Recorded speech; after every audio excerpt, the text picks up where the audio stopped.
Okay, back for round 2. Now that you have your table set up, you're gonna need this. Now, when you walked in today, you had your sketch. You should have worked on it and kind of roughed it out. I'm doing mine really quick and really boring because I want to save time, just so you can get to making clay. Okay, but you're gonna take this guy, and the first thing you're gonna do is take this and flip your lid upside down. Okay, then take it so that you can see it on the outside, so we know it's yours. And then you need a little bit of tape, and all you're gonna do is tape down the edges. Okay, about this size, nothing too fancy, just tape this bad boy. Okay, and that's gonna help us to identify yours. It's also gonna help me know, like when we come to organize, that things are staying safe. And then once you've done that on the top, so that you have that there, the next step I want you to do is the front. So just take a couple of pieces of tape, place it onto the front like so, and then here you're gonna write your name and your period. So your name and your period. So name, period. Okay?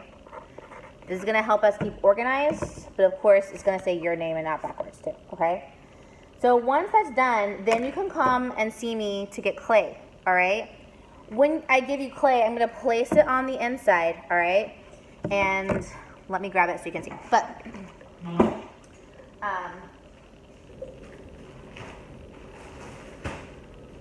sorry, this is gonna take 5 years.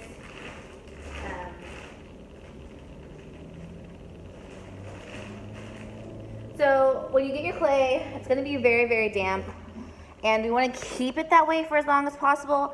So I ask that you don't place it on the table, you keep it in the container with the lid on, wherever pieces that you're not using at the time.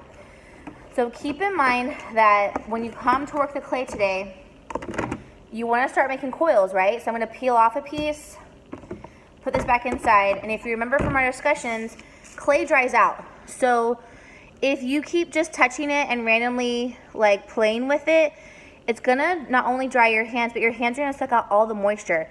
It's going to start to get cracked. So when you come to do this, you want to lay it down on the table. Now, it's going to be a little tough. Notice that I'm keeping this hand on the paper here, and I'm rolling backwards and forwards, all right? And just like we did the Play-Doh, you're gonna discover that it's gonna get kind of dirty though on this paper. That's okay. We want this to be dirty, not the table, and then you'll just continue to make your pot. I'll start rolling, doing all those things,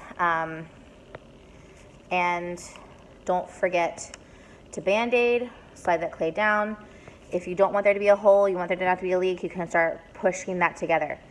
But keep in mind, when you're done today, everything that you've made needs to go back into the container and close like this. And then I'm gonna give you instructions on where to place it so that it can stay organized. And when you place it, the name needs to pop out so we can easily identify you from the front, okay?